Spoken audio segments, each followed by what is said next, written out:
On sait depuis trop longtemps que le capitalisme financier gère le monde, en sous-main.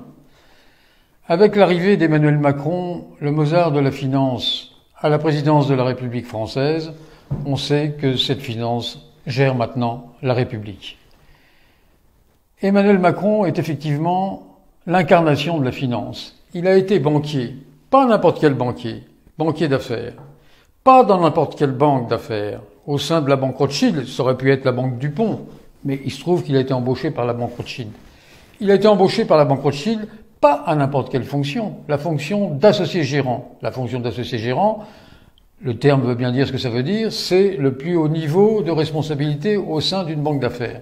Et qu'est-ce qu'on fait quand on est associé gérant? Quand on est associé gérant, on fait des deals plus ou moins importants. Il en a fait quelques-uns. Le plus important est un deal à 12 milliards entre une société suisse et une société américaine. Quand on fait ce genre de deal, nécessairement, on est en contact étroit avec les grands organisateurs, les industriels de l'évasion fiscale.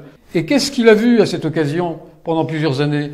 Il a vu que la banque Rothschild disposait de nombreuses filiales dans un nombre incalculable de paradis fiscaux, en passant par les Bermudes, Jersey, Guernesey, le Luxembourg, bien entendu, des dizaines et des dizaines de filiales. Donc, Emmanuel Macron, s'il est un dirigeant au monde qui connaît parfaitement les industriels de l'évasion fiscale, c'est lui. Et si vraiment il voulait combattre l'évasion fiscale, alors c'est la personne la plus qualifiée pour le faire. Mais évidemment, il ne le fait pas, puisque il ignore l'évasion fiscale. Il ne veut pas reconnaître l'évasion fiscale. Il ne parle que d'optimisation fiscale. Mais l'optimisation fiscale, c'est de l'évasion fiscale. Donc, Jupiter, on va l'appeler comme ça maintenant, Jupiter connaît sur le bout des doigts ce monde. Et il fait preuve d'un cynisme absolu quand il prétend lutter contre ces abus qui font que les grandes multinationales ne payent pas d'impôts. C'est un cynisme absolu. Alors, qu'est-ce qu'il fait comme président de la République? Il continue son métier de banquier d'affaires. D'ailleurs, il est intéressant de noter que quand il a été questionné par un grand magazine économique américain sur son métier de banquier d'affaires, il a déclaré que c'était un métier de prostituée. L'objet principal étant de séduire. Et là, pendant toute la crise des Gilets jaunes, on voit que la décision qu'il a prise de supprimer l'impôt sur la fortune est gravement, au sens gravement pour lui, remise en cause.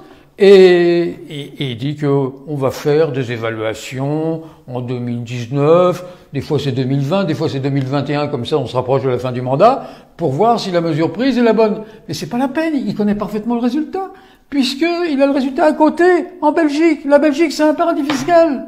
Un paradis fiscal, il n'y a pas d'impôt sur la fortune, il n'y a pas de taxation des plus-values réalisées sur les cessions d'actions. La Belgique, 30,4 milliards d'évasion fiscale. Tous les riches ont leur fortune dans des paradis fiscaux. C'est connu, c'est public. Donc, ça ruisselle pas en Belgique. Ça va pas ruisseler non plus en France. Et si on remplace ce ruissellement par premiers de cordée, les premiers de cordée, ils vont faire comme les premiers de cordée belges. Ils vont aller se réfugier dans les paradis fiscaux. Donc, ces mesures-là ne vont pas faire revenir les Français qui se seraient déjà exilés fiscalement. Non, au contraire.